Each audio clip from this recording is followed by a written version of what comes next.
وسلام على مبارك أعوذ بالله من الشيطان الرجيم بسم الله الرحمن الرحيم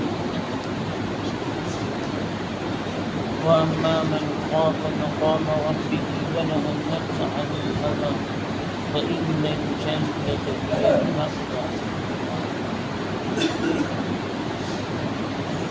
وعن جابر بن عبد الله رضي الله تعالى عنه عن النبي صلى الله عليه وسلم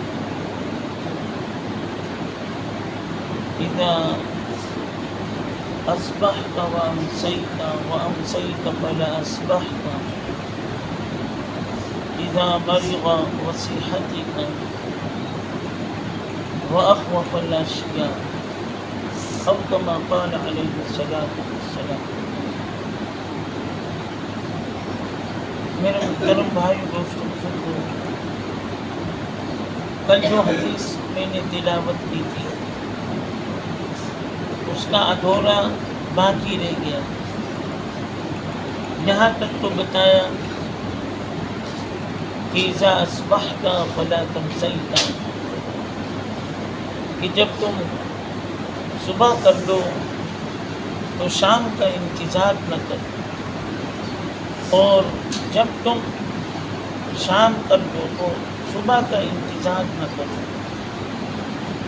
آگے جو حدیث کا ٹکڑا ہے وہ یہ ہے وَخُذْ إِذَا مَرِضَ صِحَّتِكَ، کہ بیمار ہونے سے پہلے، مریض ہونے سے پہلے اپنی صحت کی قدر کر. ہم سب کو اللہ تعالیٰ نے صحت اور عافیت کی زندگی بخشی ہے، اس پر اللہ کا شکر ہے. ورنہ لوگ کتنے بیمار ہیں، ہسپتالوں میں جگہ نہیں، لوگ اتنے بیمار ہیں، گھروں میں بیمار پڑے ہوئے، گھروں میں اپنے پیروں کو رگڑ رہے، بستر علالت پر ہیں، ہر وقت دکھ اور بے چینی میں اپنی زندگی گزارتے ہیں. تو اللہ تعالیٰ نے ہمیں جو یہ صحت اور عافیت بخشی ہے، اس پر اللہ کا شکر ادا کرے، اور اس نعمت کی قدردانی یہ ہے کہ اس صحت کو عبادت میں خرچ کرے. اللہ تعالیٰ نے جو صحت عافیت بخشی ہے عبادت میں گزارے، بندگی میں گزارے، نہ یہ کہ گناہ میں معصیت میں.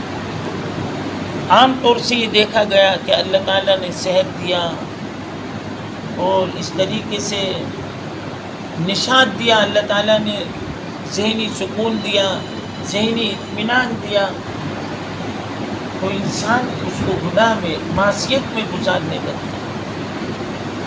صحت کو سب سے بڑا نقصان دینے والی جو چیز ہے وہ گناہ ہے. سب سے بڑی صحت کو نقصان دینے والی جو چیز ہے وہ گناہ ہے. آدمی گناہ کرتا ہے تو اس کی صحت کو نقصان پہنچتا ہے. اچھی بھلی زندگی ہوتا ہے، آدمی بدنظری کی عادت میں پڑ گیا، اب وہی چکر، اور پھر اس کے نتیجے میں بے چینی اور پریشانی، پھر آدمی بیمار ہو جاتا ہے. آپ صلی اللہ علیہ وسلم نے بیماریوں کا کچھ علاج بھی بتلایا، جیسا کہ آپ صلی اللہ علیہ وسلم نے فرمایا کہ جب بخار ہو جائے، شدید بخار ہو جائے، تو پھر ایسے آپ صلی اللہ علیہ وسلم غسل فرمایا کرتے تھے. آپ کا یہ معمول تھا کہ جب آپ کو بخار آ جاتا تھا تو آپ ٹھنڈے پانی سے غسل کیا کرتے. لیکن ہمیں بغیر ڈاکٹر کے پوچھے بغیر ایسا نہیں کرنا کہ بخار ہو گیا چلو. آج دیکھو سائنس اتنی ترقی کے باوجود آج بھی جب بخار ہوتا ہے تو وہ یہ کہتی ہے کہ پیروں پر برف کو رگڑو. عام طور سے جب بچے بیمار ہو جاتے ہیں تو اس طریقے سے مائیں ان کے تلووں پر اس طریقے سے برف کو رگڑتی ہے. یہ بھی بخار دور کرنے کا ایک علاج ہے. اسی طریقے سے بعضوں کو دل کا دورہ پڑتا ہے. یہ دل کا دورہ آج نہیں، صحابہ کرام رضوان اللہ تعالیٰ علیہ مجمعین کے زمانے میں بھی صحابہ کو بھی دل کا دورہ پڑتا. آپ صلی اللہ علیہ وسلم کے زمانے میں حضرت سعد ابن وقاص رضی اللہ تعالیٰ عنہ کو دورہ پڑا، دل کا دورہ پڑا، سمجھ نہیں پا رہے تھے. اس وقت حکیم اور ڈاکٹر بہت کم تھے، لوگ بیمار ہی نہیں پڑتے تھے الا ماشاء اللہ. یونان سے حکیم آیا مدینے میں کہ وہاں پر بہت لوگ رہتے ہیں، تمہارا کام اس طریقے سے چلے گا. تو وہ حکیم آیا، کئی مہینے ہو گئے کوئی مریض کیا. تو وہ تعجب میں پڑ گیا کہ اور جگہ تو لوگ بہت بیمار پڑتے ہیں، مدینہ میں کوئی بیمار ہی نہیں پڑ رہا ہے، آخر بات کیا ہے؟ تو لوگ اس طریقے سے حکیم کے پاس جب جانے لگے تو دیکھا واقعتاً یہاں کے لوگ صحت مند ہیں. تو حکیم نے صحابہ سے پوچھا تمہاری صحت مندی کا راز کیا ہے کہ تم اتنے صحت مند ہو؟ تو ان لوگوں نے یہ جواب دیا کہ ہمارے نبی نے یہ ارشاد فرمایا کہ جب بھوک لگے تب کھانا. صحابہ کو جب بھوک لگتی تھی تبھی کھاتے تھے. خیر ہمارے یہاں تو معمول بن گیا ہے، اس وقت بھوک ہی لگتی ہے، ناشتہ کرنا، اس طریقے سے دوپہر کا کھانا کھانا، رات کو کھانا کھانا، یہ 3 وقت تو ہم نے گویا طے کر دیا. بعض علاقوں میں اس سے بھی زیادہ کھانا کھاتے ہیں، 5 بجے بھی کھاتے ہیں، 5 بجے بھی. اور ہمارے یہاں پہ بھی ایسا ہے، تھوڑا بہت دیکھو دوپہر کو کھانا کھا لیتے ہیں اور پھر 4 بجے 5 بجے جب سو کے اٹھتے ہیں چائے پانی، اس کے ساتھ پھل فروٹ، پھر عصر کے بعد. یہ اس طریقے سے ہمارے یہاں چلتا رہتا ہے. تو وہ صحابہ نے حکیم صاحب کو بتایا کہ اصل بات یہ ہے کہ ہمیں جب بھوک لگتی تبھی کھاتے اور پیٹ بھر کر نہیں کھاتے، ہم اپنے پیٹ میں جگہ کھا لیتے. جب ہمیں لگتا ہے پھر وہ حکیم نے پوچھا بھی کہ تم کو کیسے پتہ چل جاتا ہے کہ تمہارا پیٹ بھر گیا ہے؟ تو بتایا صحابہ نے کہ جب ہماری طبیعت اتار جاتی ہے، نہیں آدمی کھا لیتا ہے، اب کھاؤں یا نہ کھاؤں، جب دل میں یہ پیدا ہو اب کھاؤں یا نہ کھاؤں تو اس وقت بند کر دینا چاہیے. کیا پیٹ بھر گیا؟ ایسا نہیں کہ زبردستی کہ چلو کھانے پر کھاتے چلے. اس لیے صحابہ بیمار نہیں ہوتے تھے. اور ہم کیوں بیمار ہوتے ہیں؟ ہم زیادہ کھانے کی وجہ سے بیمار ہوتے ہیں. صاف میں بتاؤں، ہم لوگ جماعتوں میں بچوں کو لے کر چلتے تھے شروع میں، تو کبھی بچے ان کو تعلیم میں بلائے آوے نہیں، تعلیم میں آؤ بھائی، گشت میں آؤ. تو بعد میں پتہ چلا کہ زیادہ ایک کھا لیتے، اب زیادہ کھانے کی وجہ سے بخار سی کیفیت اور زیادہ کھانے سے سستی ہو جاتی. آدمی زیادہ کھا لیتا ہے تو اس کی طبیعت ساتھ نہیں دیتی، اس کی طبیعت میں سستی پن پیدا ہو جاتا ہے، جس کی وجہ سے وہ محنت نہیں کر پاتا، جد و جہد نہیں کر پاتا، کوشش نہیں کر پاتا. تو ایک تو یہ ہے کہ آپ صلی اللہ علیہ وسلم نے فرمایا کہ بھوک لگے تب کھاؤ اور جب تمہارا پیٹ بھر جائے تب پھر اٹھ جاؤ دسترخوان سے. اور یہ بھی فرمایا تیسری بات کہ بغیر بھوک کے بھی کھانا نہ کھاؤ. کیا بھوک نہیں ہے تو بھی کھانا نہیں کھانا چاہیے. حکیم لقمان کا قول ہے کہ تمہارے پیٹ میں بھوک نہیں ہے تو اس سے اچھا ہے کہ وہ کھانا کتے جانور کو دے دو، نہ یہ کہ تم زبردستی اپنے پیٹ میں اس کو، یہ تمہارے لیے مناسب بات نہیں. تو سعد ابن وقاص رضی اللہ تعالیٰ ان کی طبیعت خراب ہوئی, دل کا دورہ. جیسے آج کے زمانے میں جب دل کا دورہ پڑتا ہے, آدمی کے سینے میں درد ہوتا ہے, بے چین ہو جاتا ہے, گھبرا جاتا ہے, پسینے چھوٹ جاتے ہیں, تو آدمی خود ہی بھی سمجھ جاتا ہے کہ مجھے دل کا دورہ پڑا ہے. تو آج کے زمانے میں جب دل کا دورہ پڑتا ہے, لوگ اس طریقے سے دوا کھانے لے جاتے ہیں اور اس کا علاج معالجہ ہوتا ہے, انجیکشن لگائے جاتے ہیں, باٹلے لگائے جاتے ہیں. یہ سب اس کا ایک علاج ہے. نبی صلی اللہ علیہ وسلم کے زمانے میں اس کا علاج یہ تھا.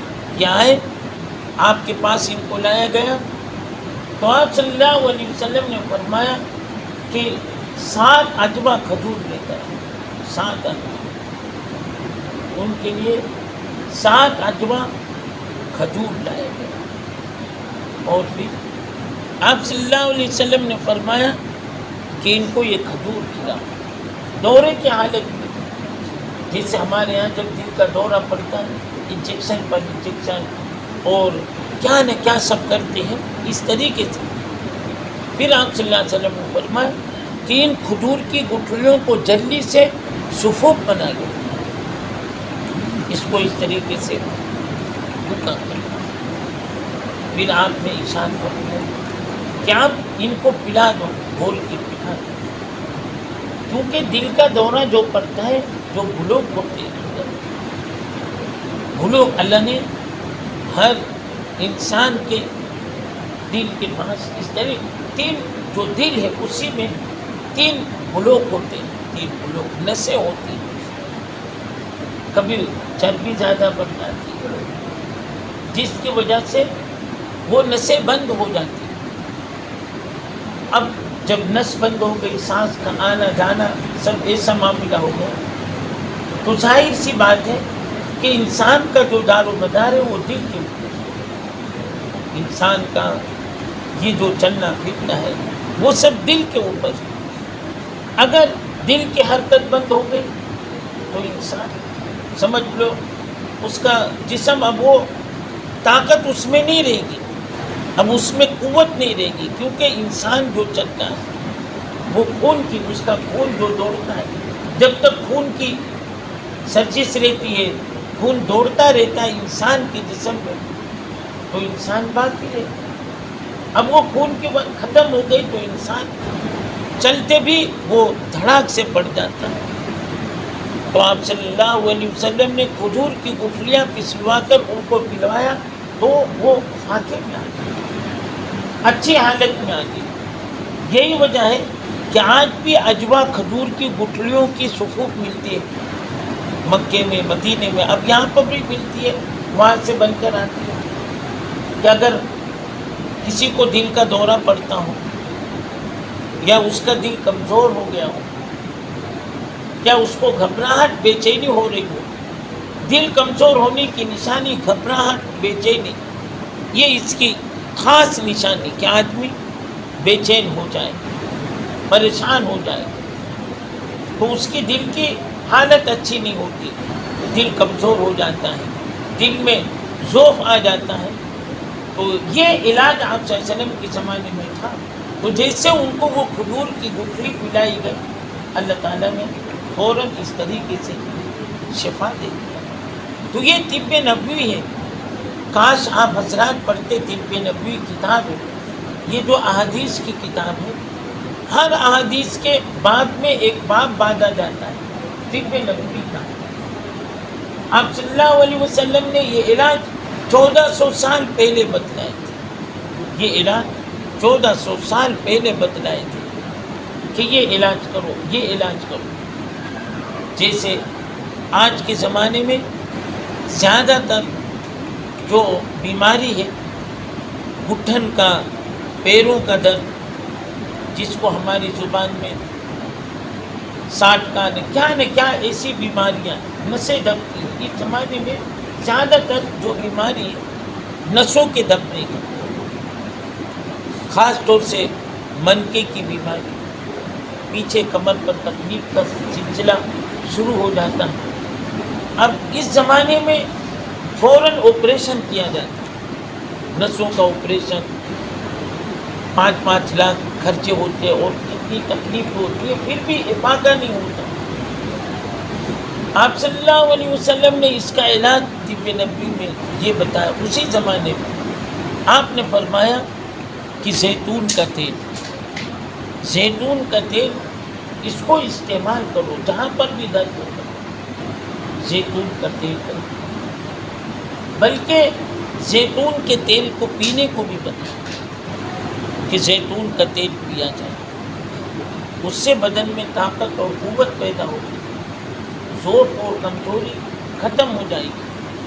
زیتون کا تیل 2 قسم کا ہوگا، ایک تو لگانے والا اور ایک کھانے والا۔ تو اگر پینے کا ہے تو جو کھانے والا ہوتا ہے، جو کھانے میں پکایا جاتا ہے، جو اس طریقے سے وہ تیل جو پیا جاتا ہے اس کو استعمال کریں، درد میں یہ اور پینے کے لیے یہ۔ تو یہ علاج آپ نے بتایا کہ اگر اس کو لگایا جائے تو کسی قسم کا بھی درد ہوگا تو اللہ تعالیٰ اس درد کو ختم کر دیں گے۔ اسی طریقے سے زیتون کے تیل کے بارے میں آتا ہے، اس زمانے میں بھی ڈائبٹیز کی بیماری تھی، ایسا نہیں کہ یہ آج ہوا۔ ڈائبٹیز یعنی کھانا نہیں ہضم ہوتا، ڈائبٹیز کا جو یہ بیماری ہے اس کا سارا دار و مدار پیٹ کے اوپر ہے۔ اللہ تعالیٰ نے انسان کے پیٹ کو بنایا، اس میں آتے ہیں اڑیاں، کتنی ساری چیزیں، اس میں ایک حصہ پانی کا ہوتا ہے، اس پانی کی وجہ سے اللہ تعالیٰ انسانی جسم کو صحت عطا فرماتے ہیں کہ وہ کھانا ہضم کرتا رہے۔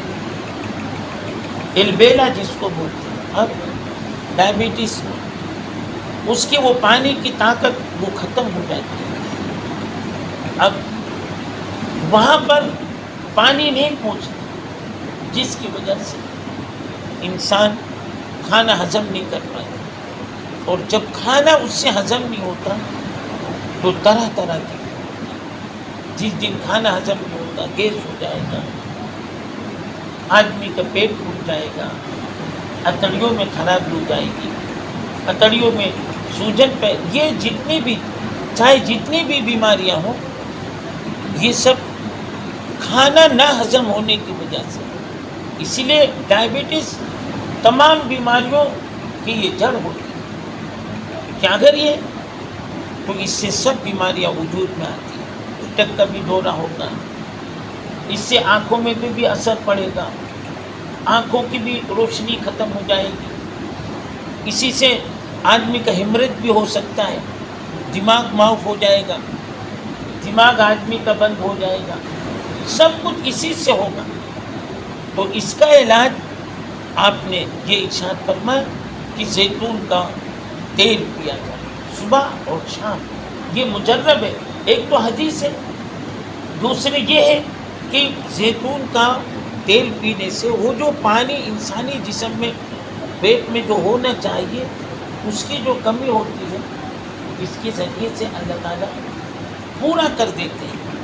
اور کتنے میں نے تو کتنوں کو بتایا، تو ان لوگوں نے آ کے بتایا کہ ہاں ہم نے زیتون کا تیل جب سے پینا شروع کیا ہماری ڈائبٹیز کنٹرول میں ہے، ہماری ڈائبٹیز کنٹرول میں ہے، اور کھانا ہمیں ہضم ہو رہا ہے۔ وہ پہلے بتاتے تھے کہ جیسے ہم کھانا کھاتے تھے الٹی ہو جاتی تھی، ڈائبٹیز والوں کا جب زیادہ ہو جاتا تو کھانا ہضم نہیں ہوتا، جو کھائے کھانا اس طریقے سے باہر آ جاتا تھا۔ تو ایسے کئی لوگوں نے بتایا کہ اس کی وجہ سے اللہ تعالیٰ نے ہمیں صحت اور عافیت کی زندگی عطا فرما دی۔ تو یہ طب نبوی ہے۔ تو اس حدیث میں یہ تو لمبا چوڑا ہے، میں پوری رات بھی بیان کروں تو بھی ختم نہیں، لیکن اب سمیٹ لیتا ہوں۔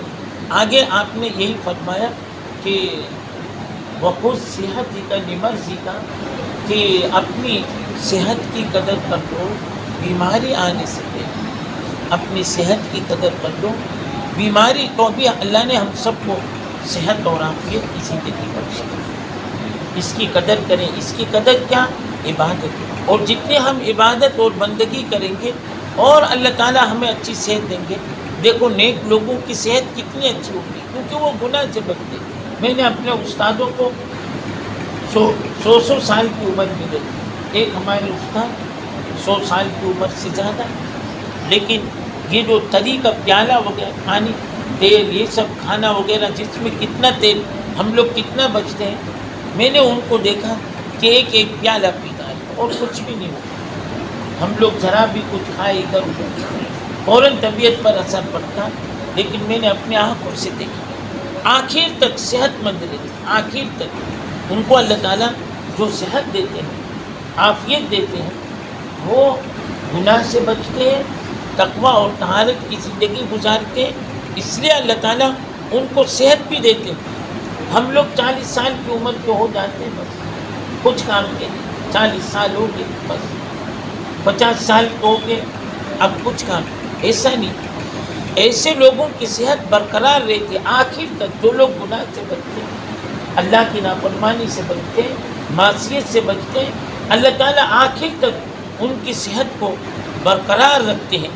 کتنے لوگوں کو ہم بڑی عمر کے دیکھتے ہیں جو گناہ سے بچتے ہیں کہ وہ آ رہے مسجد میں. یہیں پر میں دیکھتا ہوں مسجد میں آ رہے جا رہے، نہ ان کو لکڑی کی ضرورت نہ ان کو سہارے کی ضرورت، آ رہے جا رہے. اللہ تعالیٰ ہم سب کو بھی اپنی صحت کی قدردانی کی توفیق عطا فرمائے.